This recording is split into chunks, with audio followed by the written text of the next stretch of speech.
Assalamualaikum dan salam Sarawakku sayang. Buletin UKAS edisi tengah hari 23 Februari 2021 bersama saya, Fidak Yahanan Sahni.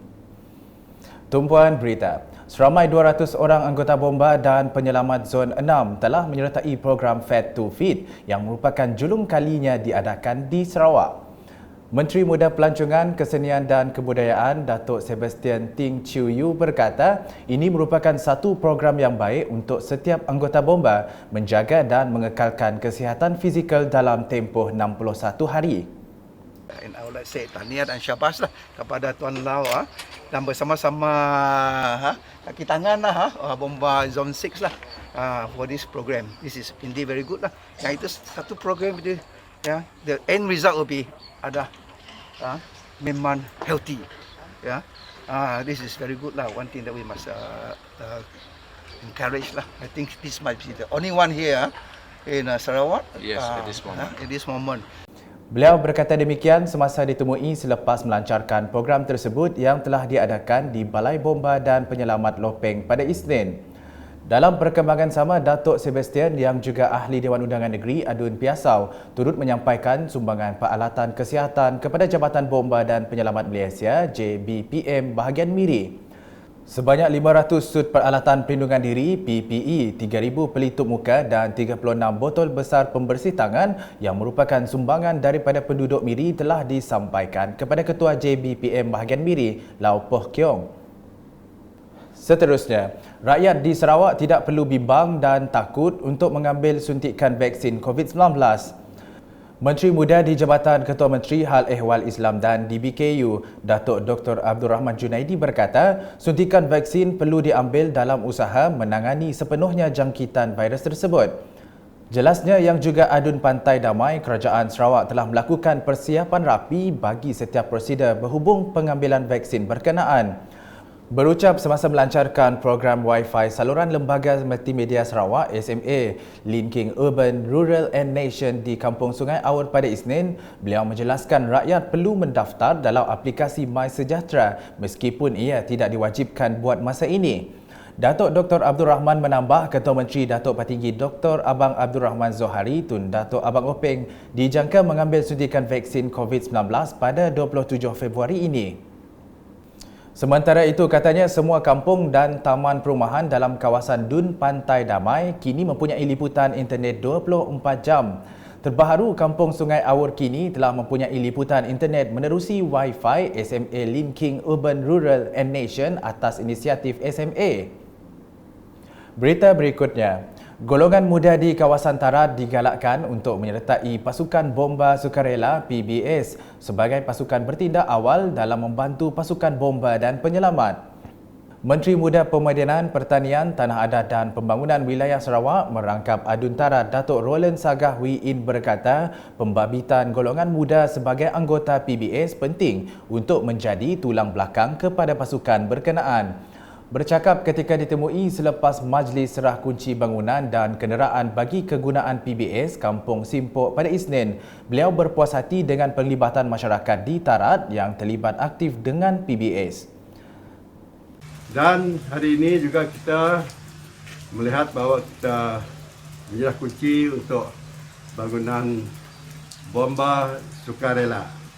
Ini adalah satu daripada branch daripada usaha Jabatan Bomba untuk memberi kesedaran dan juga untuk memberi self-help di antara komuniti tempatan, dan kita sungguh berpuas hati kerana pihak di Kampung Simpok ini yang diketuai oleh Puan Elis Luna telah mewujudkan pasukan bomba sukarelanya. Sementara itu, Elis Luna memberitahu setakat ini seramai 43 ahli PBS yang terdiri daripada warga Kampung Simpok, Kampung Sarik dan Kampung Pesar.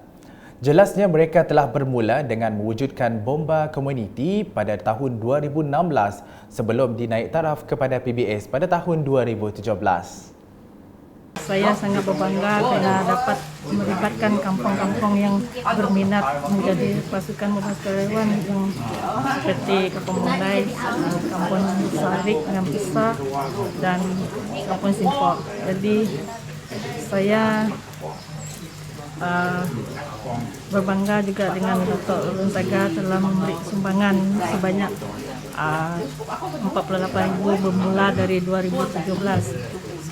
Lepas itu di-upgradekan balai ini 2019 sebanyak 30,000 dan saya sangat terima kasih dengan YB Datuk Ulun Saga dan Kerajaan GPS Sarawak dan atas projek membina pondok PPS ini dan juga sumbangan kereta 4x4. Laporan di Meradong, seramai 118 ketua isi rumah KIR di Rumah Panjang William setahun yang sedang dalam Perintah Kawalan Pergerakan diperketatkan PKPD hingga 5 Mac depan menerima bantuan bakul makanan sumbangan Jawatan Kuasa Pengurusan Bencana Negeri JPBN Sarawak. Simbolik penyerahan bantuan itu disempurnakan oleh Adun Meradong Datuk Ding Kuong Hing pada Isnin. Dalam ucapannya, Datuk Ding menyeru dan berharap penduduk Rumah Panjang William setahun sentiasa memberi kerjasama kepada Barisan Hadapan dengan mematuhi SOP bagi memutuskan rantaian jangkitan COVID-19. Beliau turut berterima kasih kepada Barisan Hadapan seperti anggota Jabatan Sukarelawan Malaysia Rela dan polis yang membuat kawalan sepenuh masa di Rumah Panjang itu selama 14 hari.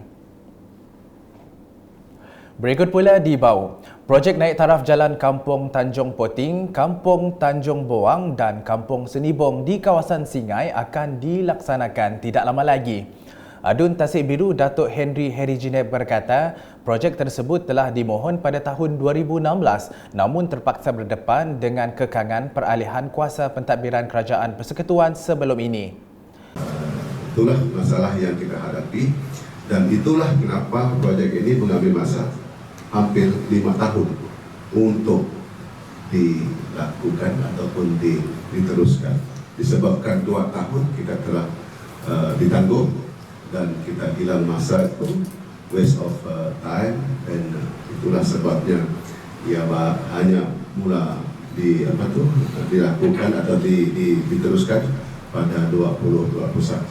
Terima kasih kepada pihak BNSB kerana memulakan penyukatan di lapangan dan pada hari ini adalah hari yang pertama mereka membayar pampasan tanah dan apa yang ada dalam tanah itulah rumah ke pokok dan sebagainya. Berucap ringkas semasa majlis penyerahan cek pampasan bagi projek naik taraf jalan Kampung Tanjung Poting, Kampung Tanjung Boang dan Kampung Senibong di Bau pada Isnin, beliau menambah projek jalan tersebut kelak akan memudahkan pergerakan penduduk selain mengelak banjir berlaku dengan adanya jalan yang dinaik taraf. Sementara itu, beliau berharap penduduk yang belum menerima pampasan tanah agar bersabar dan terus memberi kerjasama dengan pihak berkaitan. Dalam majlis itu, seramai 99 orang penerima menerima bayaran pampasan tanah sebanyak 1.76 juta ringgit, manakala 4 lagi pakej akan dibayar kemudian oleh Jawatan Tanah dan Servis Sarawak. Sekian edisi Tengah Hari bersama saya Fidai Hanan Sahni dan kru penerbitan. Berita lebih lanjut boleh didapati di semua platform media sosial UKAS termasuk portal ukas.sarawak.gov.my dan pastikan anda subscribe UKAS channel di YouTube. Salam UKAS.